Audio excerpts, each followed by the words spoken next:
if you're willing to pick yourself up when you fall, if you're willing to work and work until your weaknesses become your strengths, then you'll develop a set of skills that you can mold and apply to any situation you encounter, any job you might have, any crisis you might confront.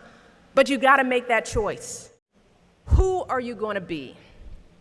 And if you'll notice, I'm not asking what are you going to do, but who are you going to be?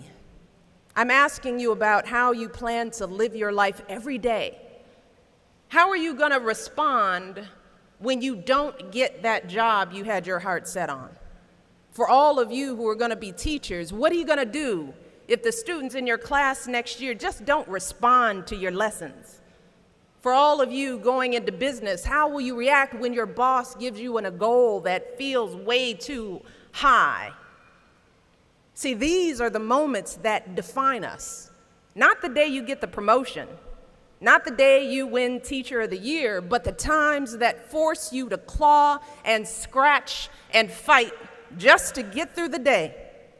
The moments when you get knocked down and you're wondering whether it's even worth it to get back up. See, those are the times when you've got to ask yourself, who am I going to be? And I want to be clear, this isn't just some vague platitude about building character.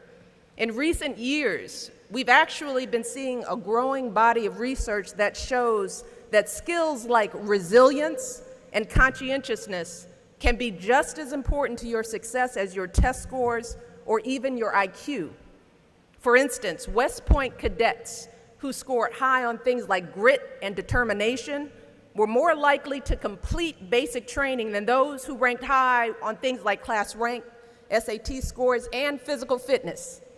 So what we're seeing is that if you're willing to dig deep, if you're willing to pick yourself up when you fall, if you're willing to work and work until your weaknesses become your strengths, then you'll develop a set of skills that you can mold and apply to any situation you encounter, any job you might have, any crisis you might confront. But you got to make that choice. And let me just share just a little secret before I end.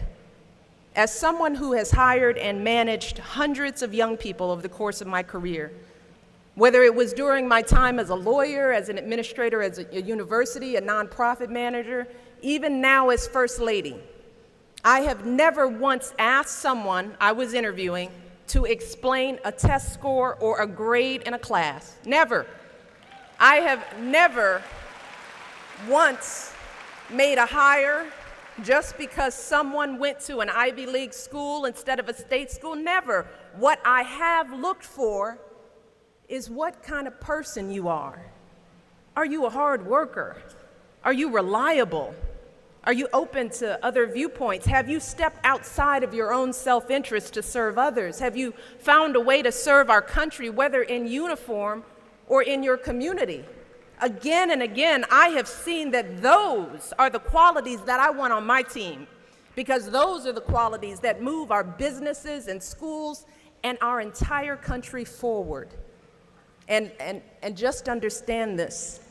Those are the qualities that you all already embody.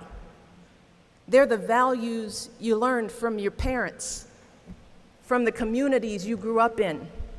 And today, more than ever before, that's what the world needs.